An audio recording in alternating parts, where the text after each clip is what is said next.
4. Nice. Very nice. Front to back. Leader's garment. Quite happy. It's alright, isn't it? Looks pretty good in that bad boy. Excellent, I think the word you're looking for is. Look at that thing. Looks beautiful, done. Beautiful. Now, only if you're ready for this. I've got good news. The podcast has a sponsor this week. Oh. Can you believe it? Is it Manscaped? Because if you No. are a podcaster, you get sponsored by Manscaped. Oh, no. Yeah, It's I'm waiting. Athletic I'm waiting Greens, isn't it? If it's I'm not waiting for the Manscaped, it's Manscaped. Athletic Greens. I'm waiting for the Manscaped deal to come in, but I'll take Athletic Greens as well. No. Lawnmower 4.0. Yeah.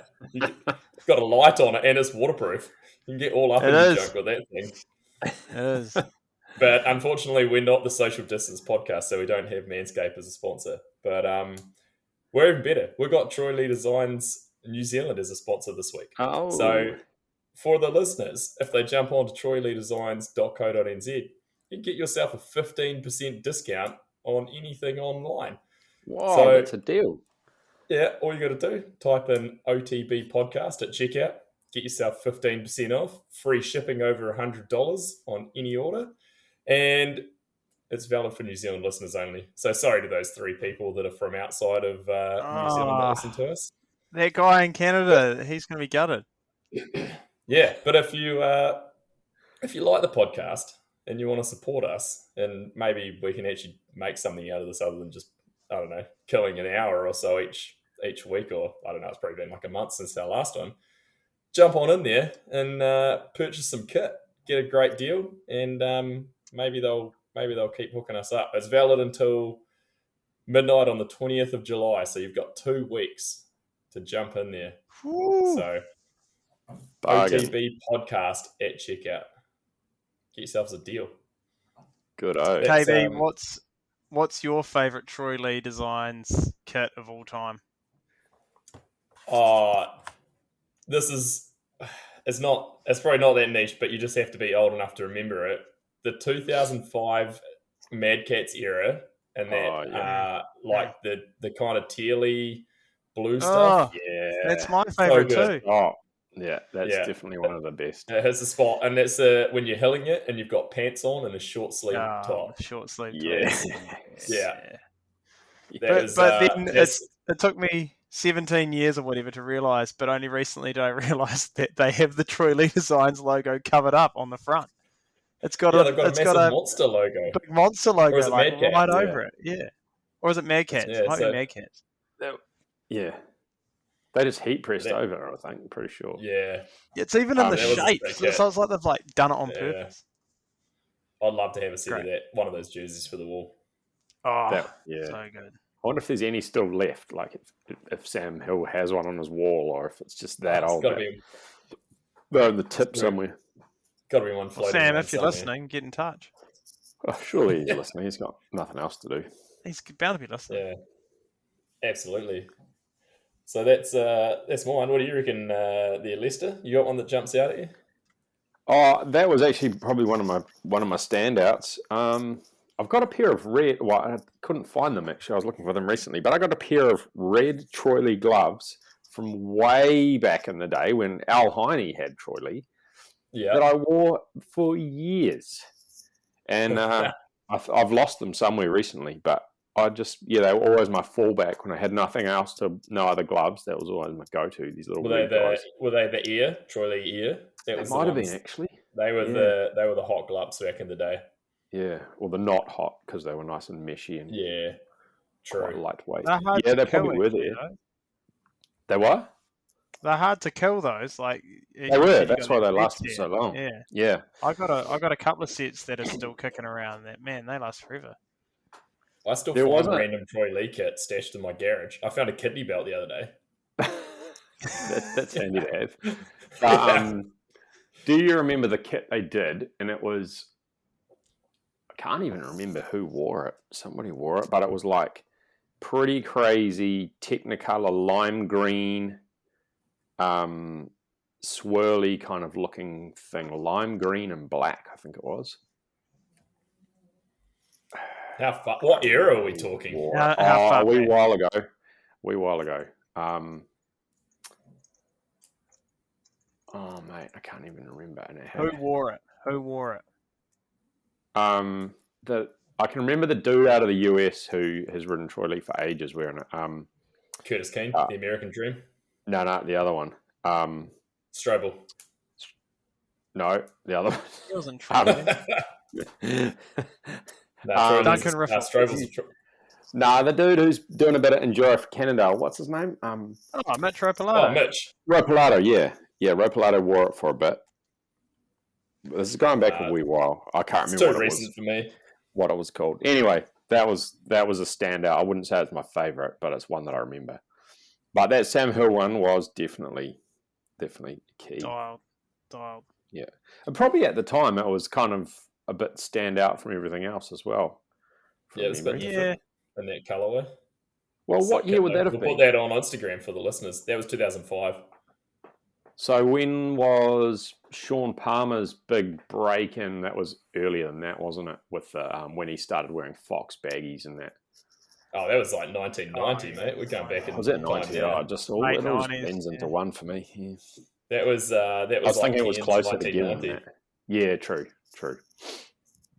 All right. Yeah, we're going back in time there. That's all right. Well, to be fair, Cairns was probably ideal for a skin suit. Yeah, and he still pulled a second. Yeah. What a legend. When are we going to bring skin suits back? Oh, they're basically racing in skin suits now. Yeah, actually. Far off. Yeah, that's very true. Let's just unlock the rules and go back. Yeah, I'm surprised they don't, to be fair. Would you pull the peak off? Like, if it was a peak off deal, if that was allowed, would you do it? I think if you were going to go skin suit, you would have to release the peak off. Yeah, and you'd got to embrace it, right? Just embrace the speed, you reckon? Yeah, I don't know. Maybe they could have two classes. Would someone show up wearing a road helmet with a visor and everything on it, like the flip down visor? Ooh, like a motorbike road helmet. It's surely got to be more aero. Yeah. Well, yeah, like a road style one. If you molded that into a full face, I don't know if you've seen any of the Tour de France. There's some weird shit from the time trial. All sorts. I was looking at some of them, just like, what the fuck is that? It looks like a bubble on top of their head. So gross. The NES guy's wearing the quadruple XL helmet. Yeah, it looks huge. Like it's 3 times the size of their head. Yeah, that's insane. Absolutely. And that new specialized thing with the stupid buff built into it, that's weird. Yeah, that's the little fucking chin strap thing. It reminded me of all the, back in the day on the cartoons, how if somebody had a toothache, they always had their head bandaged like that. I guess they did back in the 1940s and 30s as well. But yeah, it definitely shouts a bit of that. Maybe they had some sore teeth. Yeah. Hey, speaking of helmets, I mean, from our era, the D2 was the helmet to have. Do you remember your first, or did you have a D1, Lester? Are you going back that far, or was you? Nah, I don't think I ever had a D1. Nah, I only had a D2. Do you remember your first D2? I reckon it's one of those things that everyone remembers if they've had one. Yeah, I did, and it ended up to be that. You guys might remember it. I had one that was half pink and half blue. That yeah. I remember half pink, half blue. Yeah, so that was my first one, but that had a few different sticker jobs on it. Yeah, that was the first Troy Lee. I wore that thing way too much, way too longer than I should have. Like it had been dinged up and crap. Is this when you had those vinyl wraps going on for them? Yeah. I wore the horse edition one for a while. The green one, which looked like a horse turd on top of it. He still had that. I don't know if he still has it. He probably still does have it in storage somewhere. But I didn't have a helmet for a while, and I pulled it out, and it was sort of the time when the D2 had gone and stuff. Well, it was really, really old, and I put it on. I was like, "Holy shit, this feels unsafe," because they were compared to a D3, they're so different. Yeah, and now you've got the D4 even, so it's like I've still got my first two D2s that I ever had. A Wow. blue one and a red one. And I did the same thing. Like once I started riding Troy League, and I put my original blue one on, and I was like, "Whoa!" The chin bar on it feels like. I mean, you just stick your tongue out and you can touch it with your tongue. Yeah, That's it's how so close close. they came out. Yeah. Wow. Yeah. I haven't had one on my head for so long. Yeah, That's that's insane. that's incredible. But they were the height of technology back then. Oh hell yeah! You felt so safe in one of those compared to anything else. That's Really good stuff. fit. Yeah, Oh, they did fit good. They were the best helmets you could possibly get back in that time. So what's been happening in the racing world? I mean, we've only missed 1, maybe 4 weeks, something like that. Just Been EWS's really, isn't it? And Yeah. are we I following those? actually did some research for our podcast last Monday. Got myself all teed up for that, KB, and then you were a no-show. So all that's gone out. Sorry, guys. That's now been pushed into as a distant memory. But we were going on the week before, or I was anyway, about how EWS wasn't epic anymore. But that one looked pretty epic. Stages were nice and long. Liaisons looked tight and long. Well, Yeah, to be fair, the last two jobs were better. They look Maybe. pretty good. Yeah. Yeah, it's definitely heading in the right direction. I would. It's, Which one was it? Canizé had all that footage of that real bitchin' looking left-hander that they were just slaying. Oh, That's yeah. enough for me. Was that just like on the Enduro's fine. shakedown stage or something, though? A shakedown one where the dude drifted for like 40 Oh. feet. Yeah, How there good was does some that good dirt touring look? there. Yeah, that looked insane. Yeah, that was Yeah, super cool. pretty epic. How about Eddie, the Eagle? Yeah, In third place. What unreal. a fucking legend. Solid result. He's in third overall now for the series too. Yeah. Yeah, that's impressive, eh? He's killing it. He's been so solid. That was real good. But man, it's pretty much just going to be a Richie versus Jesse season, I reckon, by the looks of things. Yeah, it'll be super interesting to see if Jesse can keep it going. You know, like he's always there, but Richie just seems to be able to always kind of go a little bit higher than elevate a little bit more. Did you guys see that video? Must have been from Canizé, and Eddie had it on his Instagram, and it's like a shot of Richie, a shot of Jesse, and a shot of Eddie all in the same corner. Oh, But it's yeah. like 3 totally different lines, and Jesse just looks like he's robbed a bank or something. Like he's just coming in, fucking stepping out both ways, comes into the corner, like just about crashes, is gone again. Richie and Eddie come in so smooth, set up high, like roll the corner out. He looked like he was just full speed, full gas. My first thought after watching that was it's like they're just doing racing downhill now. Like it's just a multi-stage downhill, like long, obviously, but they're attacking like that.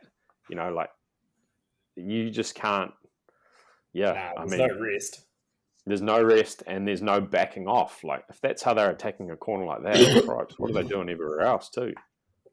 Yeah, how the hell? Like, imagine how many corners I've got across the day, and they're just doing that all day long. It's insane. I haven't got the energy. When I saw that same video, I thought, "Fuck, how tired must Jesse be? He looks like he's working so much harder than the other two." Yeah, Like, that's true. Yeah. Oh, but yeah, I reckon it'll be a real cool. This next one coming up because they're off to Whistler next. Jesse's home race. He's won there before. Obviously, so's Richie. Richie's won there before. I reckon this will be a heck of a showdown. Yeah. And Whistler's that's a real course. Like they don't generally hold back there. And they haven't raced there in a while either, so it'll be interesting to see what they do.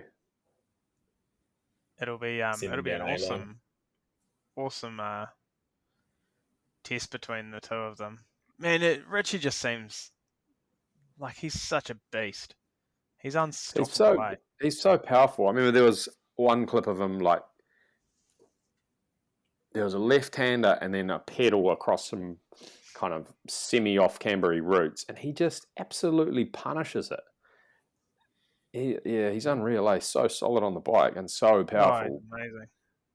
I just remember the one year, and he ran down Damien Oton in a stage, just like Oh yeah, pedaled and like sprinted past him on a climb. It's like that's insane that he could just put that much more down on a dude like that who was a like top contender at that time. Yeah, already at that level, It's insanity. But it's so funny because I remember Richie was in New Zealand the year before they went to Enduro. So that was, man, what year was that? Have been 2016 maybe, something like that. So he was staying with it was earlier than that because I was living in New Zealand. He was staying with you guys. I think it was 2013 or 2014. Yeah. Yeah, and we went out riding one day. It was me, Cam, Richie, and one of the Parkin brothers was over here as well. John, I think it was. And we were riding Wesley's in Christchurch, and it was like a pretty dismal day, and it was raining, and we kind of like pedal off, and we're just pedaling away up the hill, and it's pretty steep. And I'm like, I was following Cam, and there was someone behind me, and I'm like, it's got to be Richie. And I look around, and it's John. And Richie's just gone. Like, we just dropped him. He had nothing. Like, he was just so unfit at that stage. Like, I mean, he was pretty much probably coming out of his first year as a junior, I guess. But it's just incredible to see the way he's turned it around and become the best enduro guy in the world. Like, he didn't know what he should be doing for training. Like, just had no clue. Like, he obviously had heaps of speed. You still look at him now, and it'd be interesting to know how much he weighs. Like, he's got to be pushing 80, surely. Maybe more. He'd be over 80. Over 80. I don't imagine there'd be that many other guys in that field that are that heavy. Nah, I'd say most dudes are more around the like 70 sort of. You'd think 70 to 75, I would have thought, maybe. Yeah. I just think Jesse would be 70s, low 70s. Yeah. Yeah, true. Rich is a unit. Yeah, it's interesting because I remember back then as well when he was out here, and Cam and I were talking about it, about how, like, we were just like, he's too big. You can't race enduro, Yeah. But obviously, power to weight and all the rest of it goes a long way. Proved us wrong. Not surprising. No, I mean, we've been proved wrong a lot. We're not that onto it, but we're constantly proved wrong. I was looking at the overall results the other day, and as we've brought it up in the past, mostly because we're old. And I was looking at the date of birth of everyone as I scrolled down. Eddie Masters, the only guy, he was like the only guy in the top 44 who was born in the 1980s. Everyone else was in the 1990s. Yeah, he was the oldest guy in the top 40. That's crazy. Really? Holy. Yeah. Granddad Eddie. No way. Yeah. Next up was Adam Brayton. He was like 44th overall or something, I guess, after like a pretty decent Analethan result. But yeah, wow. I sent him a message and I was like, congratulations on being the only guy in the top 40. Born in the 80s, and he was like, fuck, I feel old now. Oh, that's crazy. I was actually quite surprised. Yeah, I wouldn't have picked that. I thought it was a bit more of an old man's game, but I guess if Sam Hill's not up there, because he'd be the same age as Eddie. Nah, Hill's older than us. No, way older. Hill's like 80. Not older than me. Yeah, he'd be 85. 84. Yeah, true. I've got the results here. It'll come up in a second. Once I scroll down, because he didn't. He'd be about 85. He'd be about 85 because he raced. There it is. 85. Yep. Oh, yeah, there you go. I can always remember because he raced juniors in 2003, and I raced juniors in 2005, and I'm 87, so that'd make him 85. Right. Yeah. Basically, how I live my life, just working backwards on how old people are by when they raced as a junior. Just continuously measuring yourself against other people, eh? It's the only reference point I have in my life of anything meaningful. There's two things in life. One is how old you are, and the other is how old you are compared to Sam Hill. Yeah. Jesus. What else has been going on? Crankworx was there. Did that actually happen? Yeah, I just felt like a bit of a non-event to me, but maybe I just didn't immerse myself Has it become in a the bra. non-event? I don't know. It's kind of... Yeah. Don't even fucking start me on the bra off. Why? Fuck's sake. Fuck the Brapov. I've been triggered. Yeah. What was worse? Is the Brapov corner thing worse than in Rotorua when they went round with the camera and made people say bra? What's worse? It's pretty on par. It's It's an unfortunate reflection. I was sort of thinking a little bit about this the other day, but it's just a total reflection on where the sport is heading and what like I'm all about everyone being included and the numbers of riders growing and rah, but where does that leave old guys like us? Yeah. Really? Masters at an enduro and Masters. Just at an enduro and Masters and just salty and like I don't really get that whole bribe thing. Like the riding is sick, don't get me wrong, but some of what's built around it, it's just vomit worthy. It's fucking ruining corners all across the globe. It's a bigger pandemic than COVID. Do you think though that the riders that are doing it want to call it a brap off, or do you just think that those riders that are doing it are like, this is sick, but really it's stupid? They just want to cut a corner in half. Yeah, exactly. It's just marketing that calls it a brap off, right? Like it's just the Crankworx marketing guys like, let's put a label on this thing, let's make it a thing. Can the Crankworx marketing guys work on making Crankworx actually like elite and like good? Because this is the thing I don't get is like they have the slopestyle and it's like the pinnacle, right? Like Crankworx is slopestyle, like that's the biggest event for these guys, and then 100%. You have like the downhill and it's quite diluted and dudes podium on trail bikes and like the dual is whatever and speed and style but like I don't get it. It's like real diluted. Like if you want to make it, if you've got the slopestyle and it's like the pinnacle of that sport or that genre, why not entice the same for the downhill? Like They kind of are though, but the only like Crankworx arguably now is the second most popular downhill behind the World Cup. Yeah, true. But and you think and the guys are there. They just need to put big prize money on it. I reckon they do. Yeah, like they need to put big prize money in it. Then the field will get way deeper. I also don't think COVID helped them. Like when they went to those like destination events, like Crankworx, Summer Series ones, Summer Series and stuff. It like kind of like diluted the brand a bit. And so now it's maybe lost its shine. Like you can say the same for like when EWS is with in Whistler, and it's part of Crankworx. Like that's massive, that event. But do you think, like, say for Crankworx Rotorua, if that was some sort of like elite only kind of event throughout all the categories, there would be fuck all people there watching now. Because that's the problem.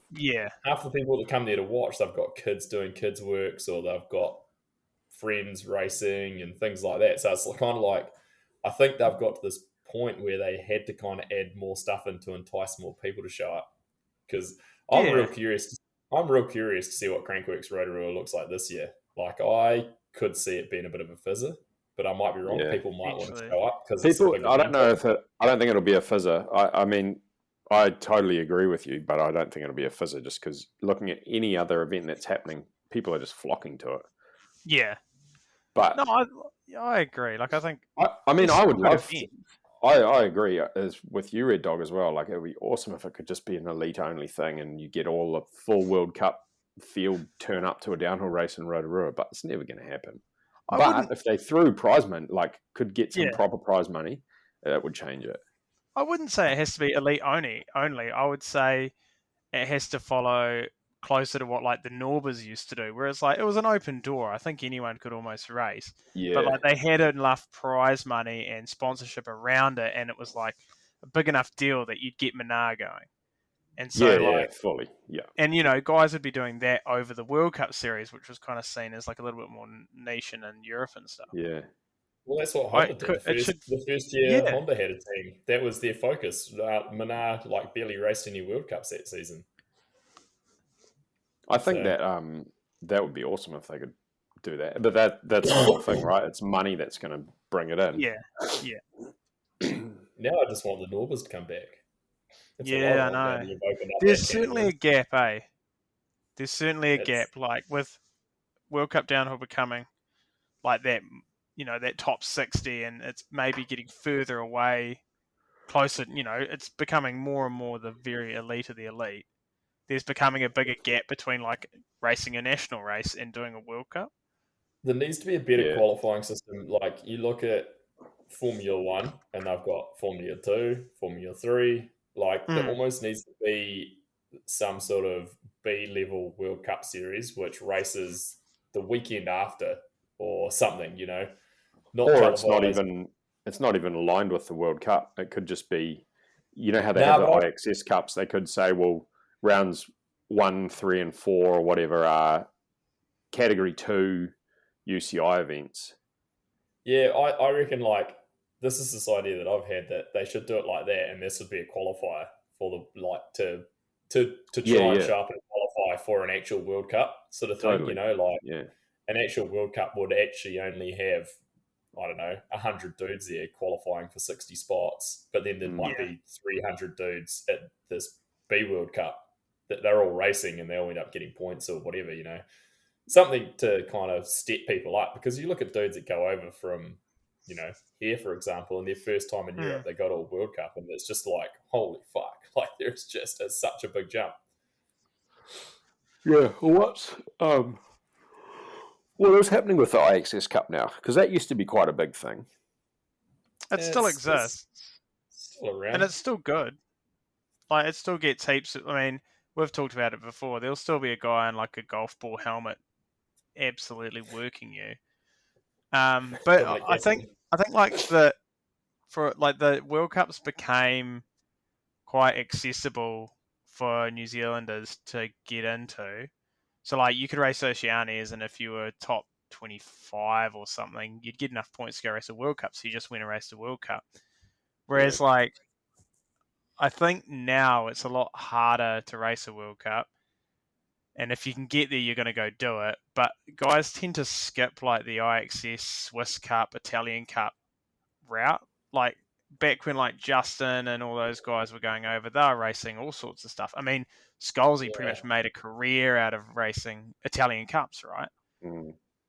Yeah. And they guys kind of like skip that step now and just go straight to the top. And then when that doesn't work or is like really damn hard, they're kind of like, oh, well, I had a crack and it Does that just stunt your career though? Because you don't have time to develop from there. You just hit the pinnacle races straight away, and you can only butt your head against that non-qualifying wall for a number of races before you go, wow, I've done my season in Europe.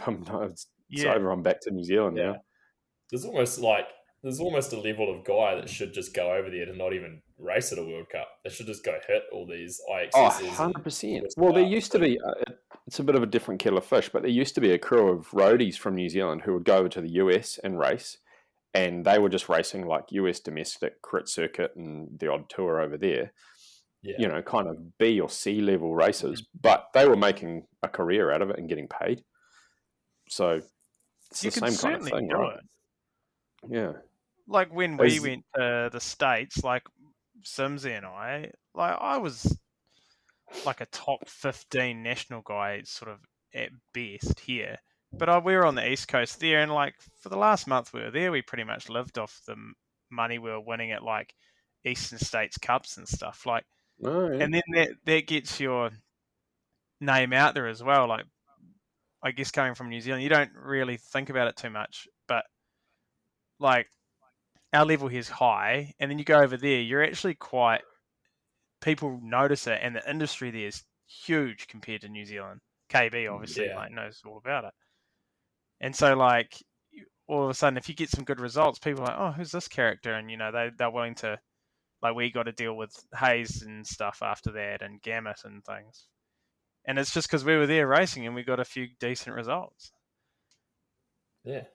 And it was someone different as well, so they loved it.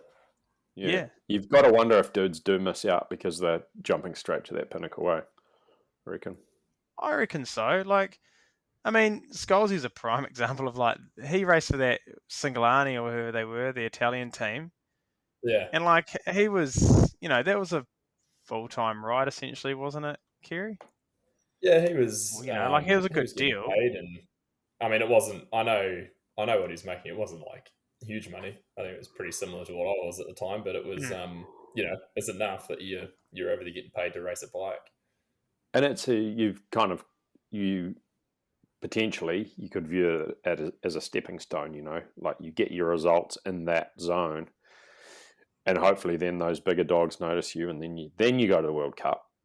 And hopefully you're qualifying or better in your first one rather than just getting the boot the first few. Yeah, it's amazing the amount of guys that just seem to go over there and they're just like focused on World Cups. They get chewed up, spat out, and then they're just like, oh well, I'm done now. And they're good riders. Yeah. Like they could develop more, but well, I mean, it is interesting to see what OTP podcast guidance. That's what they need. Life coaches, They do.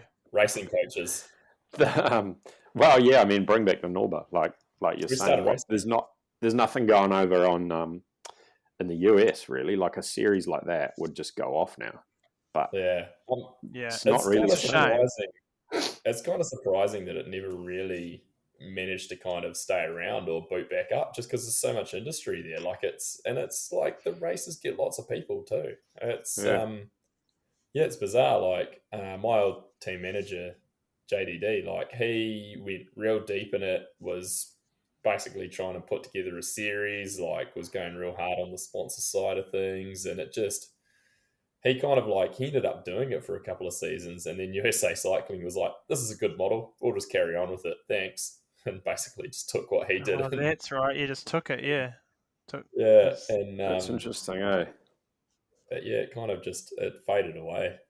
But it used to be big, man. Like when I was there, I mean, even when I was there, it was the end of the era as well. But you'd still, you still had a bunch of trucks and trailers and stuff in the pits, and plenty of support. Dudes like Fox and there was like Maxis and those guys. There was a bunch of big brands and stuff in there. Yeah.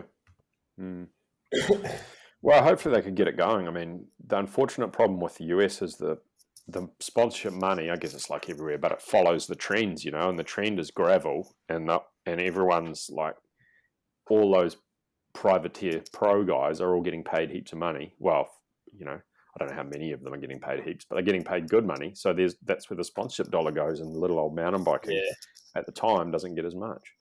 And fucking YouTubers. Is the trend gravel? Yeah. Is the trend actually gravel?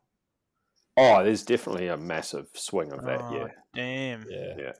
But also, like KB said, like YouTubers, those guys can take a lot of marketing budget now. So why? Because they get guaranteed ROI. Like exactly. Like, look at all these eyeballs we just got on fucking Johnny Bunny Hop on YouTube because he's teaching the kids how to do bunny hops. And is that a thing? Johnny Bunny Hop, actually a thing. Holy shit! You need to become Johnny Bunny Hop. You need it for sure. I just got to teach. Hey, I'm Johnny Bunny Hop. Bunny hops. It's terrible, but I like. You can. They show up and they've got fucking 2 million subscribers, and that's the thing. Then the companies are like, "Here, have our money," because the following they get is insane. A couple of years ago, we went and stayed with some friends down in Taranaki, and their son at the time he was just like fully frothing the mountain biking, and he was 13, and he was like, "Oh, let's go watch some TV," and I was like, "Oh, yeah, sweet as." So we like go into their little home theater-y room thing they had set up, and he dials on the TV and it just onto YouTube, and all he did, like he never watched TV, he just watched YouTube videos of mountain biking, of like the Sam Pilgrims and this guy, that guy, and whoever, like that was all he consumed, was influencer videos. Wow. Did you put on Earth? Yeah. What's that? Did you put on Earth? No. Yeah. I was just... let me show you some real mountain biking. I was just jaw-dropped that, like, that's a thing. That's just what those young dudes consume. And that's how those YouTubers make their living now. That's insane. But, I mean, to be fair, I can get sucked into some vlogs and that sometimes on YouTube. Like, I mean... I'll get on there and I'm like, recommended. And I'm like, what's this vlog? I'll watch this. And then I'm like, I've just watched 20 minutes of this dickhead basically doing not much, but talking to the camera. And I mean, a lot of the time that seems to be Bernard Kerr's videos that pop up. So I was just about to say, though, what's the common thread there, though? Like, are they vlogs of people that you respect outside of that vlog? And they've actually got something else going on. Not just an influencer. It's definitely not a random or an influencer. Like, it's racing based. It's either a motocross one or a downhill guy. That's I think the only that thing I'm watching. Not Kim K? Not who? Not Kim Kardashian? Nah, that's just when Katie's got the TV. Makeup tips movies. That's what I don't know. I probably mentioned this last podcast. Just like, how do the influencers, like, how do they get influence over people? And is it a bad reflection on people now that they actually care about this person who really, like, some of the mountain bike influencers are nothing other than a mountain bike influencer. They have never been a racer. They're not a good rider. They're just a person, which makes them relatable, yes. But does that mean that what's that reflection on the modern person that they want to invest their time in watching a nobody do something that they want to do? I don't know. There's a dude from up north, and he'd be in his like 50s, and he just does like mountain bike reviews. Yeah. And he has like thousands of followers, and his videos get massive views. And he's like, I've watched a few of them just purely out of interest for work's sake, and I'm like, he's not even that entertaining or anything, but he's obviously, he fits this demographic of guys who are looking for that information to consume about the bikes, and so he just gets all these old dudes watching it and like taking his opinion on, like, I don't want to sound like an asshole, but his uneducated opinion on them. Like, that's the unfortunate thing, is there's that many of them now. It's a little bit like podcasts, right? Like, just because you have a platform doesn't mean you know what you're talking about. Yeah, look at us, for example. This is proof. Exactly. Any old Tom, Dick, and Harry or KB Red Dog LP can get a microphone and do one. But it doesn't mean anything, Like, that's the sad part about it, is that people are taking a lot of what they're seeing on YouTube or whatever as gospel, and it's totally not. No, fuck. Imagine how much I'm sure you can probably look it up somewhere, but imagine how much content there is on YouTube now. Like, the amount of hours. Like, it's got to be fucked. Oh, isn't it? There's some crazy stat. How much? Get on Google. Great radio here while we wait for Lester to Google that. Yeah, I'm just probably better than listening to us, to be fair. How many? Here we go. 88 point, about 80. Oh no, this is in 2017. We want that. 500 hours of video are uploaded to YouTube every minute worldwide. What? 30,000 hours of video every hour. Jesus Christ. That's so much. 5 billion videos are watched on YouTube every day. Holy shit. You imagine if this is as of last week too, so this is all current. Man. The average mobile viewing session lasts more than 40 minutes. What? That's over 50% up year on year. Wow. Jesus Christ. Whoa. Society's fucked. Go ride your bike. That's insane. That is crazy. No wonder, like, these companies are forking out cash, though. Yeah. If that's on that's the viewership trend, like. Yeah, totally. But you've got to be able to crack it too. Like, it's all about cracking the algorithm these days. And here we go. Here's a question for you. What's the largest age bracket percentage users for YouTube? Is it 18 to 24, 25 to 34, 35 to 44, 45 to 54, 50 to 64, or 65 plus? I'll take the youngest one. Yeah. No. The it largest? Nah, 35 to 44. That's my target. We're in the demo. Yeah, we're in the I'm not quite there yet, guys. I'll be there in a few months, but I haven't quite hit that yet. 26% of users. That's crazy. Interesting. Maybe it's because they've just got nothing better to do. This is nuts. The number of hours people spend watching videos is up on YouTube 60% year on year, the fastest growth they've seen in 2 years. Imagine starting YouTube. Go back in time and start crazy. that. Must be nice. What about RedTube? Insane. RedTube stats on there?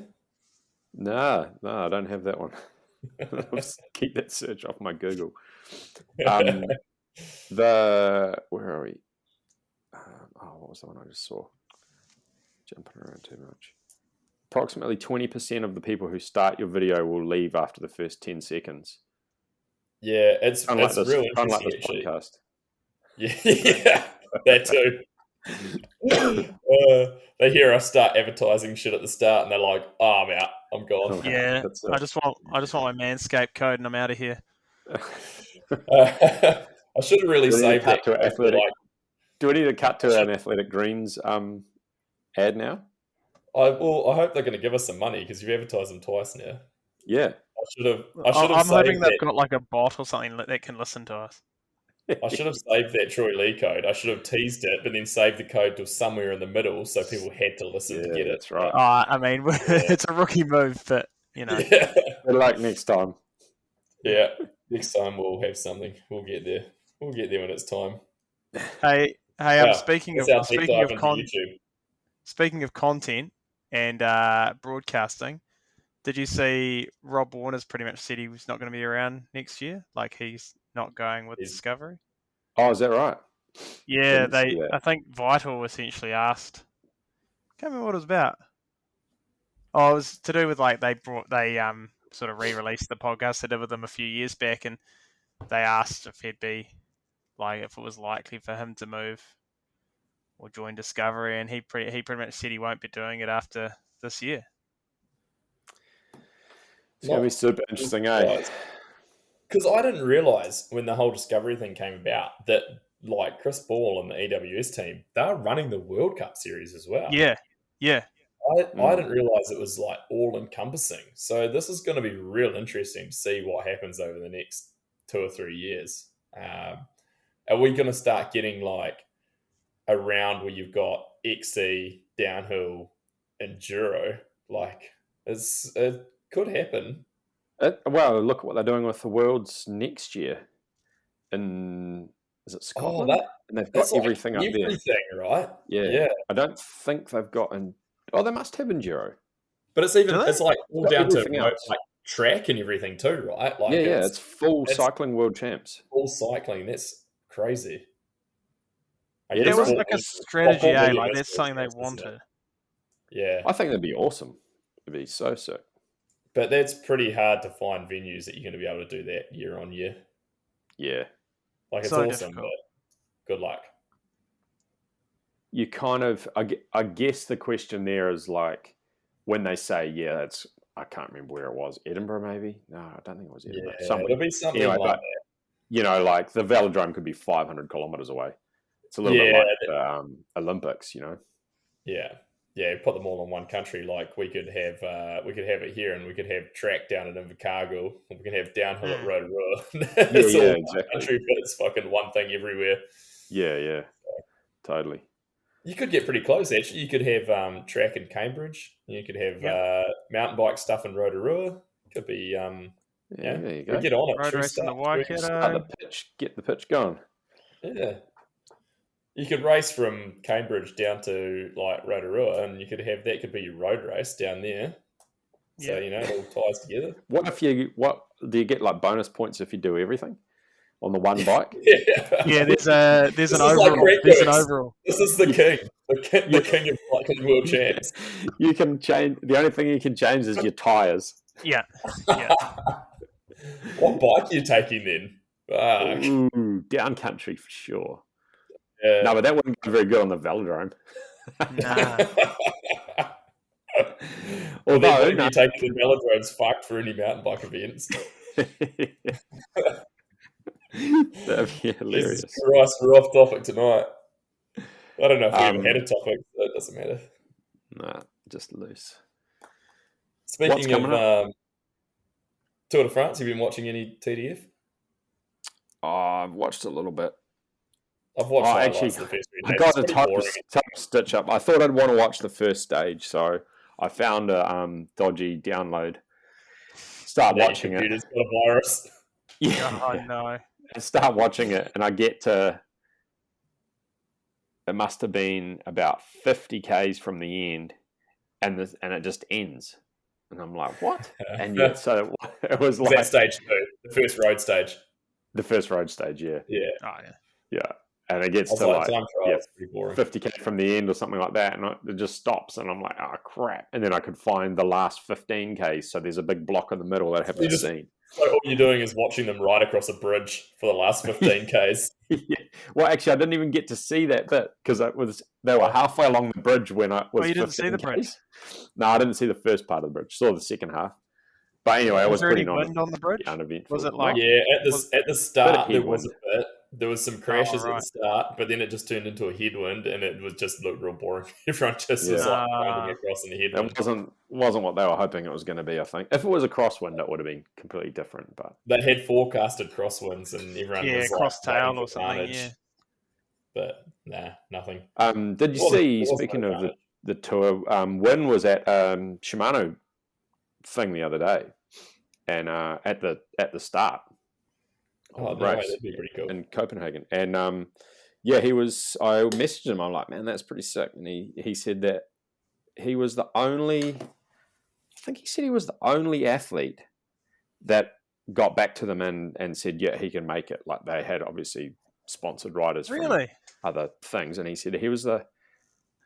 He said they had 6 weeks or something. They'd given them 6 weeks notice, and he was the only one that made it or something like that. Crazy. And I said, oh, that makes you look pretty good then, doesn't it? And he's like, yeah. So He jumped a bike into the harbour. yeah, exactly. Did he? I didn't see that. Off this ramp thing.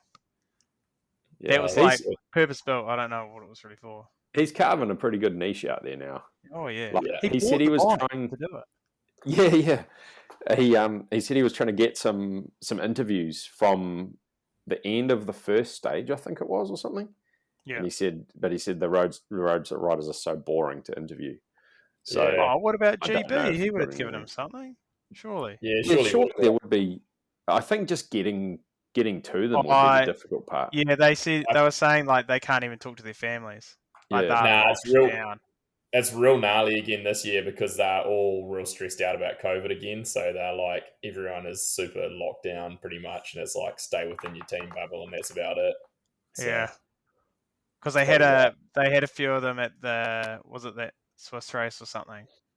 Yeah, there's been some heaps of them got COVID. Got sick. Yeah, there's a whole bunch of them because George Bennett hasn't had COVID yet, so he keeps stressing that he's been like really trying to avoid it for the tour. Yeah. Shout out to the Social Distance podcast for providing our content for tonight's episode. All we're going to do is repeat their stuff for the mountain bikers that don't listen to it. But if you don't listen to the Social Distance podcast, you should. It's pretty funny. Even if you're not a road fan, they're quite good. Pretty good. And you get the Weed Whacker 4.0. Yep, they're into it. They've got the Weed Whacker. Yeah. Shave Bewley's nuts. They do a good job.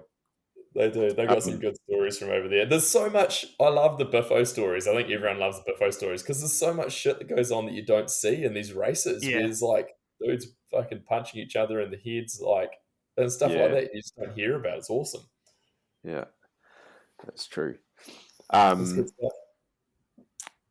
What other stuff was at the tour? I'm just trying to think what other interesting things there were. It's been pretty quiet. It's been kind of boring so far. Like it's pretty quiet to start, I guess, until they get in the mountains and stuff like that. Yeah, because it's got some like cobbles and shit this year, which is pretty. Cobbles might be the next stage, actually. It's got Tuesday. A cobble stage, and that could be a real rinser for people. That could fuck some people. Yeah, that'd be interesting. It'd be very interesting. Speaking of cobbles and gravel, how was your CX experience on gravel tyres, Lester, in the mud? Oh no, it was terrible. Would you might as well have just been on road tyres? No, it wasn't. It was bad, but it wasn't. Yeah, I thought, I'll be right. I'll just put the pressures real low, and it should be sweet. And it was all right on the grass, but as soon as we were not even halfway through the race, it just cut up so much that it was just kind of anywhere where the mud had come above the grass, you just got no grip. So yeah, I was having to ride way too gingerly. And it was my first race that I'd done on this new bike that I've got with discs and stuff. So I was kind of frothing for it. So I brought some new tyres, so they'll go on for next weekend's race. Yeah, I put my my Maxxis All-Terrain CX tyres on probably like 6 weeks ago when I got back from Europe, because I was all frothed up and ready for cyclocross season. And then I got like some long COVID bullshit or something and was pretty much crook for like a month. So I haven't even raced it yet. I've done a few road rides on the road on the cross tyres, and hopefully first round this weekend though. So we'll hit the start line finally. See how the 180 BPM for an hour goes. Yeah, the heart's not looking forward to that. But valve bouncing, yeah, it's a shock to the system, that first one all the time. I might do a day's training before the next one, I reckon. Yeah, do a ride beforehand or something. Get in there, do some 30-30s on the trainer. It just seems like hard work to me. I don't even know what. It's hard work, but it's good. I've been riding on the velodrome, but hey, that's the ticket, man. I saw that. Are you on yeah. Actually, I think that looks scary. It is scary, but I think I raced the other week, and I was strong enough to be in the field, but tactically I just had nothing. Like, we're doing all these like pointer lap and all this kind of thing, and it was a omnium, so you get points out of each race. Yeah, I got dead last. I don't think I've ever come dead last before. So that was my first overall race that I was dead last in. Got to start somewhere. But it was just tactically just a total joke because I didn't know what I was doing. I did everything wrong. I wouldn't even know where to start. Yeah, I don't know how they keep up with that sort of stuff. Like, it's how do they know like when it's like where to be, and must be so difficult. I'd probably just be pushing from trying to stop pedaling on a fixie. It's real sick, but definitely having some bike handling skills from elsewhere helps a lot. Like, you can see the dudes who have maybe only ridden on the road or have only ridden on the track or only been riding for a few, a handful of years maybe, and they're quite twitchy and pretty sketchy on the track and not that aware of who's around them. Yeah. And I don't know, I guess, it's good to have a little bit of extra skill there, but it's pretty insane when you, Speaking of skill, I was in Rotorua last week for work, and I had our new guy over from Sydney helping out and kind of learning the ropes. And we went out and we hired some e-mountain bikes on Friday because we had most of the day. And I was fizzing because I was like, yeah. Oh, well, I mean, I have to, right? I can't probably hire a non-Bosch bike. But so we're like, he was fizzing, and he's a good rider. Like, he's come from a road background, but he knows how to handle a bike, and he's been like cyclocross masters national champ, I think, in Australia, and so he's pretty decent. But we pedaled up, went up Pondy elevator up through that way, and we're heading up because all his mates in Australia like, you've got to ride split ends. And I'm like, that's all right, but it's whatever. And we get up. No, it's not even all right. It's terrible. We get up to where you turn up to Time Warp, and I'm like, you know what? We're going to go this way. So I took him over to Kung Fu, and it cracked me up because he's one of these guys, like normally if you're out of town and you're kind of riding with people who know where they are, you just drop in behind them. But he was just fizzing so much that he would just jump in first everywhere. He jumps in at the start of Kung Fu Walrus, and it's power move. Yeah, if you can remember it, there's roots going into the very first corner. Well, I roll in behind him and just witness him eating shit. Just, he popped over the first route, landed on the next biggest route possible with his front wheel, and just has a hugie. And he's just on the ground doing the classic. Oh, no. And I'm like, you winded, mate. Yeah. And I'm like, all right. So it's like, what it feels like forever, but I'm just kind of standing there waiting. It's like, you can't do anything. You just got to stand there and wait it out. And I'm like, he gets up and I'm like, all right, how you feeling? And he's like, oh, I'm all right. We get to the bottom and he's like, I think I've broken a rib. So he's so keen to carry on though that we go back up and ride split ends, and I just notice him like dropping further and further behind on split ends, and we get to the bottom and we get down to the bottom of the shuttle and I'm like, do you want to ride some more? And he goes to sit down and he's just so ginger and sore, and I'm like, Oh, you're done, aren't you? He's like, yeah, I can't do anymore. So we literally did like two descents that were both kind of shit because of the situation and the track. And it was like, oh, well, welcome to e-bikes. There's your first experience. He just had a hurler. And then he had to fly back to Sydney the next day. oh, that would have been uncomfortable. God. Yeah, poor guy. Nothing. Hey, worse. did you see? Go ahead. Oh, I was just going to say, did anyone do a shortest day ride in the end?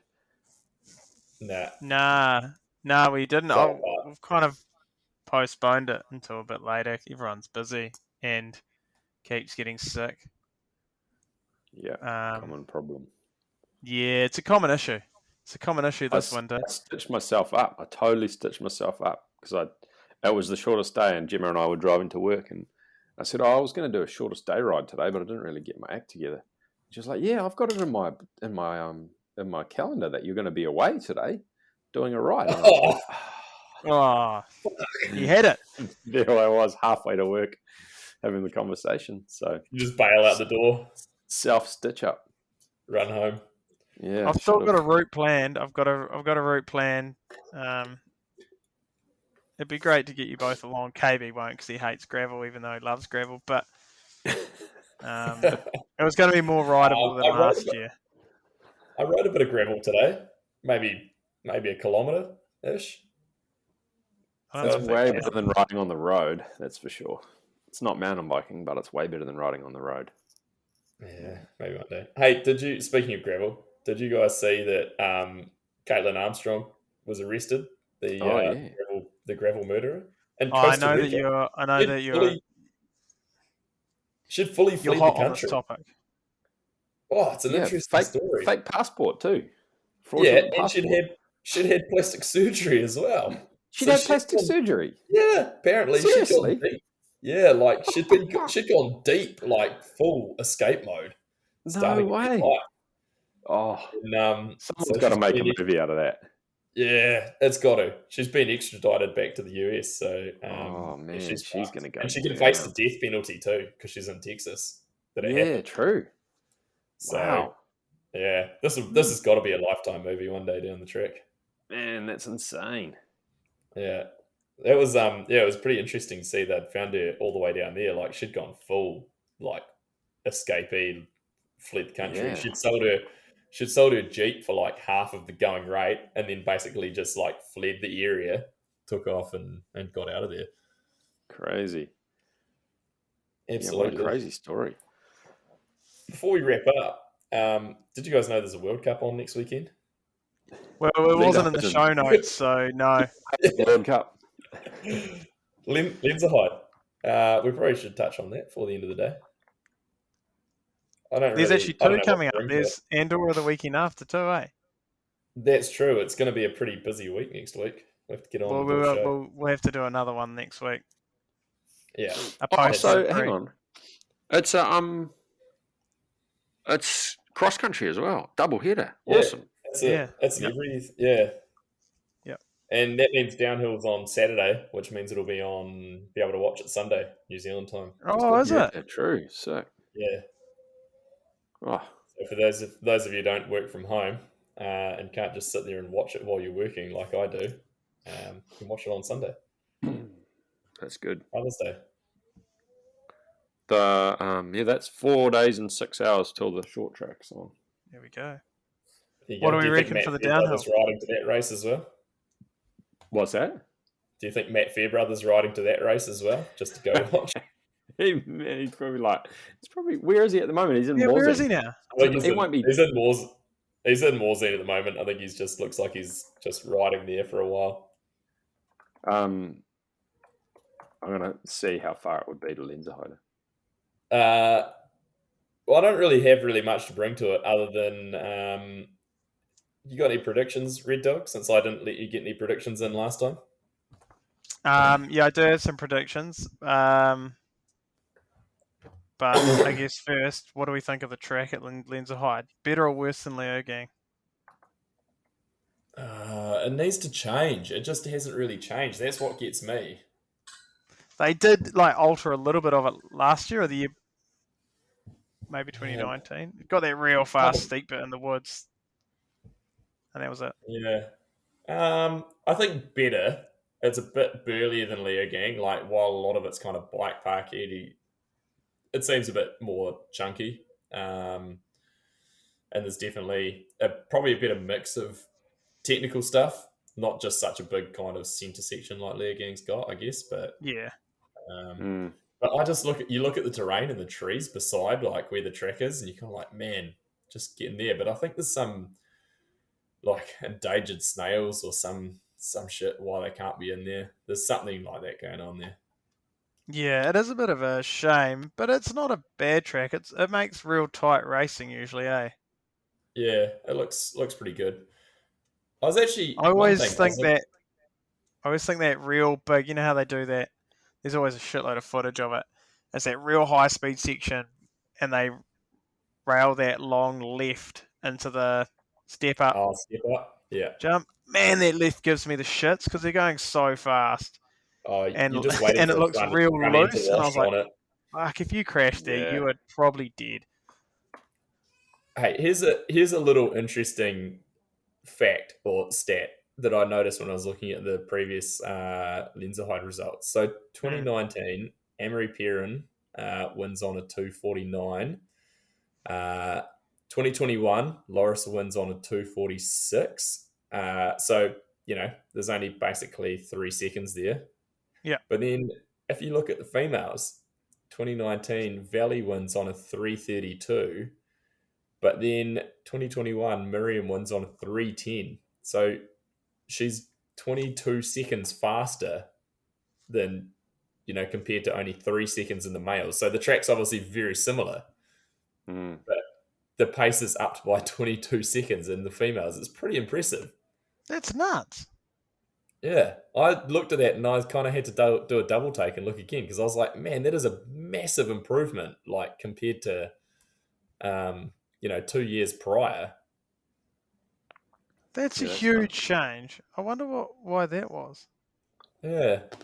I don't know. It's like, I don't think there was people missing or anything really in 2019. Like it's just that's a huge gap to make up, which is quite surprising. Absolutely.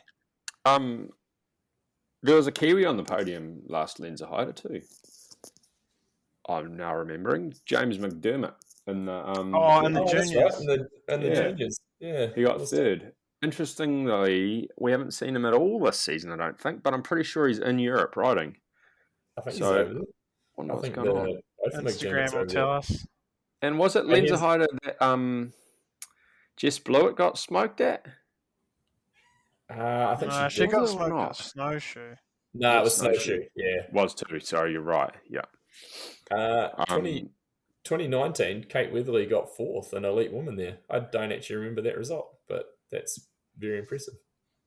Yeah. Is James McDermott a bodybuilder, or have I got the wrong guy? No, I think you might be on the wrong guy. Valley, actually, another interesting fact there. Valley Hull, when she won in 2019, well, she was fastest. That was actually as a junior. That wasn't even the elite woman's winning time. That was it was her as a junior. That's pretty cool. Just while you're looking at that, Red Dog, old Matt Fairbrother, he could probably ride to the race in one day. It's only 374 kilometres. Oh, that's a day. That's a day trip. He could probably just make a day trip. He'd just go down for the day and then head home again afterwards. Yeah, totally. Oh yeah, James McDermott's in Europe. I think he looks like he's in Morzine. Aren't they all? I think. Yeah, I'm pretty He sure he almost did Leo has gang. We been tried to there. qualify at Leo gang. He's an elite now, right? Oh, I was going to say, is he an elite? Yeah, Must be maybe. he's an elite. Yeah, because he was racing elite at the National Series this year, so he's moved up. So Interesting. last time in Lenzerh, it was a top 4 French riders and Laurie Greenland in 5th, Denny Hart in 6th. So pretty much, so it was Loris, Loic, Thibaut de Prella, Emery Pierron, Laurie, and then Denny. But I mean, Loic, I don't think is back yet. He's still out with No, injury. he's riding. He's riding. Is he back? All right. I looked him up before just because I was for my predictions. I think he's hinting that he might be back. All right, well that'd be good. But basically, what I was getting at is that could be the same top 6 this season. Like those guys are still like would be right there. So nothing much has changed really. I reckon it'll be a different order, but Pierron will be top 2. That's my pick. Benoit from accounts will be in there too. Show favourite. Yeah, I reckon Laurie will go good there too. But Benoit from accounts, has he done well there previously? I don't know if he has. He was 14th last 2021, but he's a different man. He's a different man. Yeah. Because I'm predicting he qualifies fastest. Oh, big calls. I'm gonna throw it out there. My 3 so I was thinking about this on the way home, and I was like, I reckon it's time that there was a no French top 3. But then I looked at the previous results. I was like, doesn't look likely. So I went with Danny, Loris, and it's hard for me. But I'm gonna say Benoit from accounts just because I believe in Benoit. You believe in for Benoit? a third or just in the top 3? That's just in any order. Yeah. And then my women were believe in Benoit. Believe in Benoit, yeah. How's that hashtag going? I don't know. We haven't actually started it, so we should work on it, I guess. That's what the listeners are for. Social media is hard, Moki. I haven't posted in like 3 years. It's real difficult. Wow, you're terrible. What kind of influencer? Maybe 2 years. A really bad one. One that's behind the paywall too. You got to request access. Have you had requests for access since starting this podcast? Yeah, I had quite a few. Oh, good. Hopefully you're accepting them and not just denying our poor listeners. No, yeah, most of them I accept. Interesting. They have to look like they're like actually into mountain bikes, not right. If you don't look like a spam account, you're in. Hey, I'll take the spam accounts because that just bumps my followers up. Speaking of the spam accounts, I had the old email come in saying you're trying to reset your password the other day, and I was like, no, I'm not. Did you fall for it? You could become a Bitcoin miner. Lost their accounts. What's that? Did you fall for it like all of the mountain bikers that have lost their accounts because of that? I didn't fall for that. There's been plenty. Jamie Nicol had a pretty lucrative Bitcoin career going there for a while. With a donation. Yeah. Totally. Oh, what a cock up. That's not good, eh? Holy shit. I'm actually just looking back at the top 3 from Leo Gang, and that wasn't a French top 3 there. I'd totally forgotten. So it was only actually Emery was the only Frenchie on the top 5 and on the podium. Benoit crashed. He was going to take it all home. It was Benoit's it was his to lose. Last year, like Bruni, had a really small peak on his helmet. I'm just looking at the pictures on Bike. Definitely a custom peak on his helmet. Like, real small. Interesting. It's pretty sneaky. It's tiny. Well, All right. It could be the picture, but it's definitely small. I've made a decision here, guys. Okay. Laurie Greenland is on the box. I'm actually going to go one step further and say that he wins. You would. Oh. Thibaut de Prella if they don't get done by then. That's if they don't get done by that new mechanical doping tech that they're bringing. Nah, that's too busy at the Tour de France at the moment. They won't have that there. Yeah, Fuck, it's the perfect time. It's the perfect time. It's interesting. You look at last year's podium, and it'll be the same podium, apart from I don't think Bruni will be up there, No, but the rest of them will be there in some way, shape, or form. I reckon. I'm going Laurie, and I'm also going to put Loris on there, and I'm going to put Danny on there as well. That's my top three. Red Dog, do you think? I noticed there was a lack of Gwyn on the podium for you there. Are you still not confident in that bet?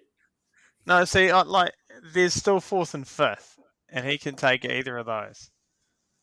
I think our listeners proved that I'm not as far off as what you think I am.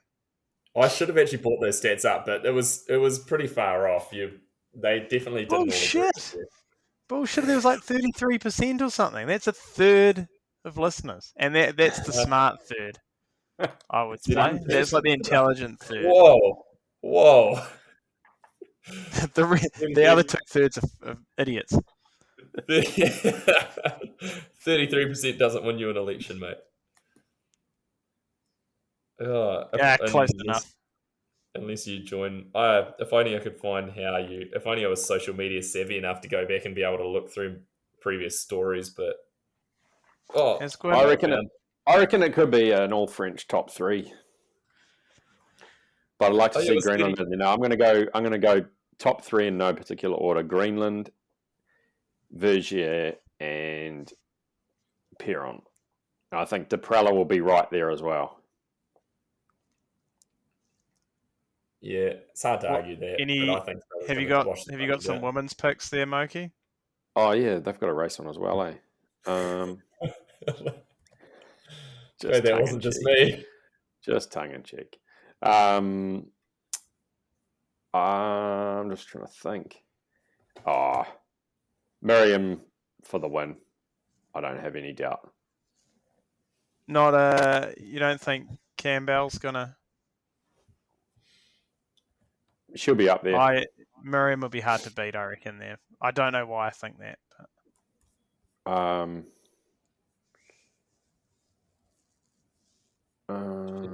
Pretty handy win last time. Valley? Will Valley go top 3? Valley will be top 3 as well, just because the field's not very deep at the moment. Yeah, that's it. That's all I've got to say. Yeah, I'm going to go Miriam, Valley, and then Cammy Blanche in third. Nina will be. Yeah, I'm the same. Nina Hoffman she'll be top 5 as well. Yeah, I could go there. I just think that the women's field at the moment doesn't have the depth that it normally does because you're missing. Well, Rachel's essentially probably gone. Tani's back, I guess. Will she be? She took some time off from concussion, but I mean, I don't know that she will be back. I don't spend enough time on Instagram to pay attention to what people are doing. Yeah, I haven't been looking, but I don't think she will be. All right. Hang on.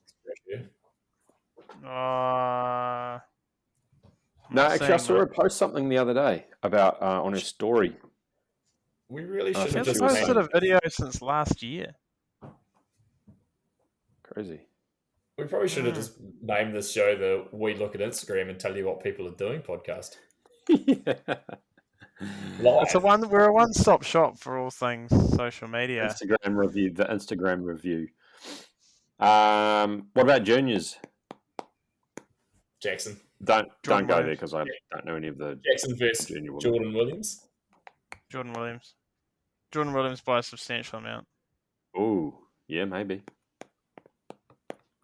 Substantial. KB, you got anything to say about that? You got anything to say there?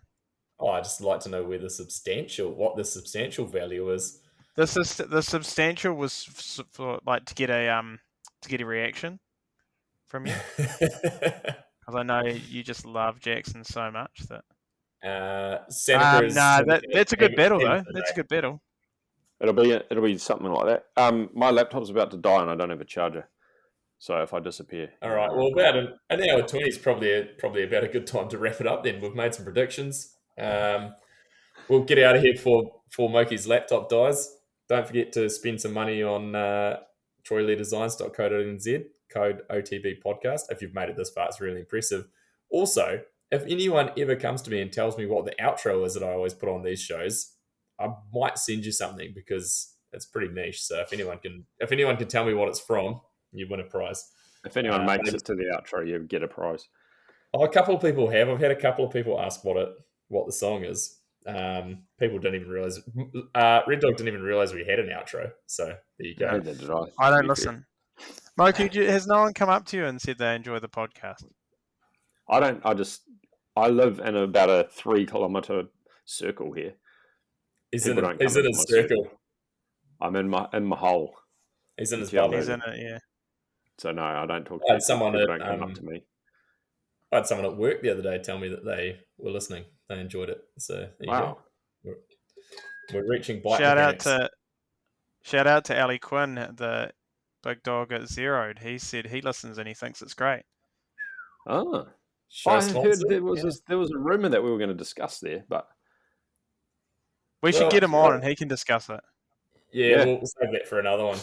Zeroed rumors. Guys, stop! Hold the press here. Hold the press. Aaron Gwynn got second in 2016. Do we want to put any stock in that? Is anyone buying Aaron Gwynn stock? Is that 8 years? Is anyone buying Aaron Gwynn futures from 8 years ago? Who wants some Aaron Gwynn futures? I'm offering Aaron Gwynn futures. What do we want here? Is this available To on put that Sharesies, into- or Yeah, you can buy them on Sharesies. is this like an NFT or something? To put that into context, Rory Cunningham also got ninth. So, like, you know, a couple of guys are still kicking about. Yeah, still in that betting sort of about. top 10. Well, yeah, I'm not putting any stock in that. I'm just waiting for my beers that you owe me. But anyway, that's another story for another day. I'm quite happy to drink those. That's it for another week. Like, share, subscribe, tell a friend. Actually, no, do go and give us a rating on Spotify or podcast app, because then more people might find us and we might break the preferably a good rating. Yeah, even if you don't think it's good. Shout out to Jake Hood. He gave us a fantastic review on good man podcasts. So yeah, he did. Good on him. He's the only person that's left us a review so far. So yeah, give us a 5-star rating. Don't give us anything else. There was one person that gave us a 4-star rating, and that really ruined my day when I found that. Yeah, that's just obviously. Also, leave us a voice message.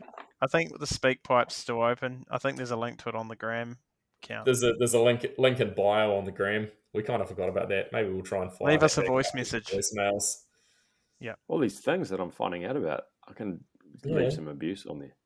Link in bio. We haven't heard from who was the guy in the States who kept leaving a voicemail? Oh, Ronald Jeremiah. Nah, it wasn't Ronald Jeremiah. He doesn't know how to use the actual voicemail. He kept leaving it on a real niche platform. I don't know who the other one was. Oh, Lester's gone. We've lost him. His laptop's died. See you, Moki. What's up? I come from the land of down on I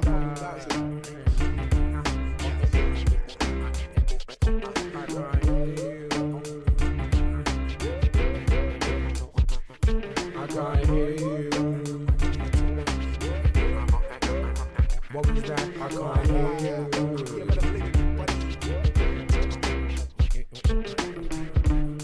I let it be like John Lennon, the anti-serum that you don't get for poisonous venom. Read the label carefully, I'm only here for the show.